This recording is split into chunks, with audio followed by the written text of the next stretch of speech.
बहुएं और चालाक बुआ सास। सुविचार कहानी। दीपा और अनीता दोनों ही देवरानी और जेठानी थी। दीपा नौकरी करती थी और अनीता घर संभालती थी। उनका परिवार बहुत बड़ा था। सास ससुर और उन दोनों के बच्चे, कुल मिलाकर घर में 10 लोग थे।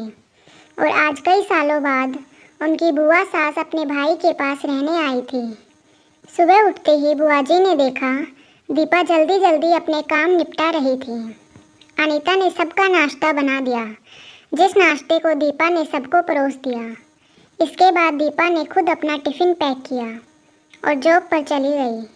अनीता ने फिर दोपहर का खाना बनाया और थोड़ी देर बैठ गई अपनी सास और बुआ सास के पास। बुआ सास से रहा नहीं गया और अनीता से बोली कि छोटी बहू, तेरी जेठानी दीपा तुझ पर बड़ा हुक्म चलाती है।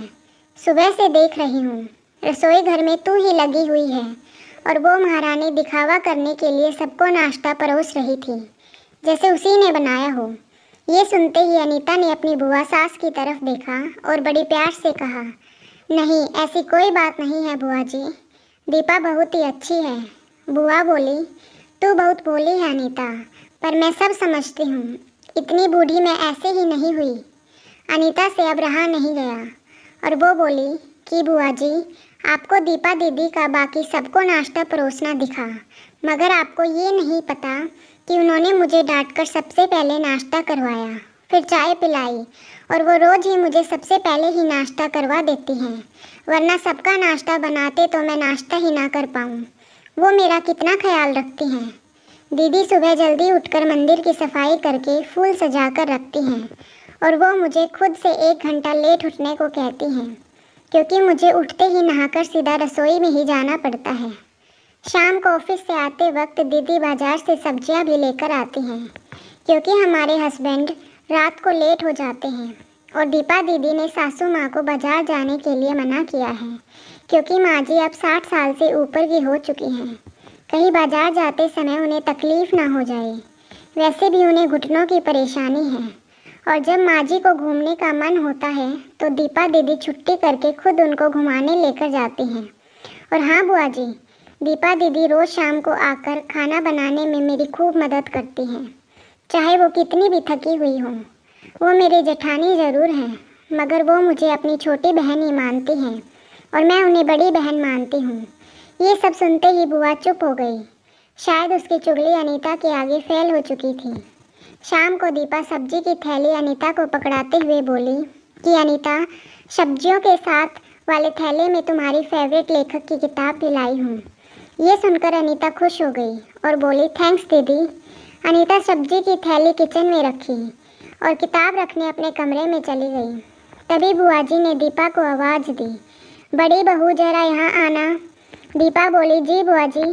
तभी बुआ बोली कि तुम इतनी मेहनत करके कमाती हो और ऐसे ही फालतू किताबें खरीदकर पैसों की बर्बादी कर रही हो, वो भी अपनी देवरानी के लिए। वो तो वैसे भी घर में काम करती ही क्या है, तुम दिन भर मेहनत करती हो और वो घर पर आराम करती हैं। इस बात पर दीपा मुस्कुराई और बोली, क्या बुआ जी, आराम? और अनीता, उसे तो कह कह कर आराम करवाना पड़ता है। सुबह से बेचारी लगी ही रहती है। किचन में सबकी अलग अलग पसंद, मेरे और उसके मिलाकर 4 बच्चों का टिफ़िन सब वो ही करती हैं। फिर भी उसके चेहरे पर हमेशा एक सुंदर सी मुस्कान ही रहती है। सुबह की चाय पीने का भी समय नहीं रहता उसे। और जब दोपहर बच्चे आते हैं, फिर उनका खाना, उनकी पढ़ाई सब वही देखती हैं। वो है, इसलिए मुझे बच्चों की चिंता भी नहीं रहती। इसलिए मैं अपना पूरा ध्यान ऑफिस में लगा पाती हूँ। कुछ दिनों पहले ही प्रमोशन मिला है। मम्मी पापा की दवाई कब ख़त्म हुई और कब लाना है, ये सब वही ध्यान रखती हैं। घर पर भी कभी कौन सा रिश्तेदार आता है, उनकी सेवा भी वही करती हैं। और बुआ जी, घर पर रहकर घर और बच्चे संभालना कोई छोटी बात नहीं। मेहमानों की भी आवा भगत अनीता बिना किसी शिकायत के करती हैं। उसे तो बस पढ़ने का ही शौक़ है। फिर क्या मैं अपनी छोटी बहन की छोटी सी इच्छा भी पूरी नहीं करूँगी? अगर उसकी इच्छा मैं पूरी नहीं करूँगी तो कौन करेगा? अब तो बुआ की पूरी तरह से ही बोलती बंद हो चुकी थी। फिर दीपा भी अपने कमरे में चली गई। ये सारी बातें दीपा की सास पीछे खड़ी सुन रही थी। वो बुआ के पास आकर बोली कि जीजी, ये दोनों देवरानी जेठानी ज़रूर हैं, मगर इनका प्रेम दो सगी बहनों से भी ज़्यादा बढ़कर है। ये दोनों ही एक दूसरे का अधूरापन पूरा करती हैं। मेरे घर की मजबूत नींव हैं ये दोनों। पहले मैं भी एक बुरी सास थी और हमेशा ही मैं इनको लड़ाने की ही सोचती थी, लेकिन इनके प्रेम के आगे मैं भी पिघल गई। और वैसे भी इनको लड़वाकर नुकसान तो हमारे ही घर का है ना, इसलिए मैं भी इनके ही प्रेम में मिल चुकी हूँ। लेकिन ये बातें दीपा और अनीता की बुआ सास को समझ नहीं आई और वो मुंह घुमाकर अपने कमरे में चली गई, क्योंकि वो तो इनको लड़वाने ही आई थी। लेकिन दीपा और अनीता जैसी बहुओं के बीच दरार पैदा करना बिल्कुल नामुमकिन था। और दोस्तों, अगर दीपा अनीता जैसी बहू बेटी हर घर में हो तो उनके प्यारे घर को बड़ी से बड़ी ताकत भी नरक नहीं बना सकती। वाकई में ऐसी बहुएं हर घर में हो तो हर घर एक स्वर्ग बन सकता है। आप इस कहानी के बारे में क्या कहेंगे दोस्तों, दो बहुएं और चालाक बुआ सास सुविचार हिंदी कहानी को पढ़ने के लिए धन्यवाद। आपको ये कहानी कैसी लगी नीचे कमेंट करके हमें ज़रूर बताइएगा। अगर आपको ये कहानी पसंद आई हो तो अपने दोस्तों के साथ ज़रूर शेयर करें और ऐसे ही प्यारी कहानियाँ सुनने के लिए हमारे YouTube चैनल से जुड़े रहें।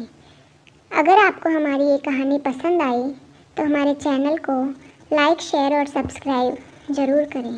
धन्यवाद।